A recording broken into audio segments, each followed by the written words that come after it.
Narito na ang PTV Balita ngayon.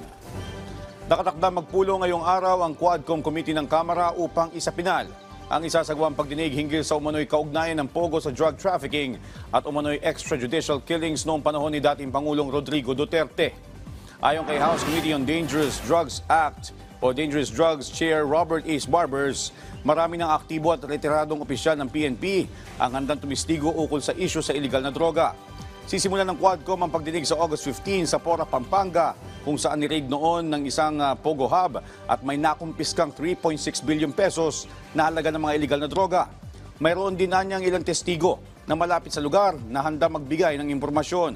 Kaugnay nito, pinabulaanan naman ni Barbers ang aligasyon ni Senator Ronald De La Rosa na may isang general umanong pinilit na tumistigo ukol sa EJK. Samantala, tiniyak ng Department of Health na sapat ang supply ng gamot laban sa leptospirosis na tinatawag na doxycycline. Ilinaw din ni DOH Spokesperson Assistant Secretary Alberto Domingo na kailangan muna magpakonsulta sa doktor ang mga hinihinalang may leptospirosis bago sila mabigyan ng gamot na doxycycline. Ipinaalala din ni Domingo na bawal sa mga nagdadalang tao at 12 years old pababa ang doxycycline. Una nang iniulat ng DOH na mahigit na sa 1,000 ang kaso ng leptospirosis sa bansa. At yan ang mga balita sa oras na ito. Para sa iba pang updates, i-follow at i-like kami sa aming Facebook at X sa @PTVPH. Ako si Joshua Garcia para sa Pambansang TV sa Bagong Pilipinas.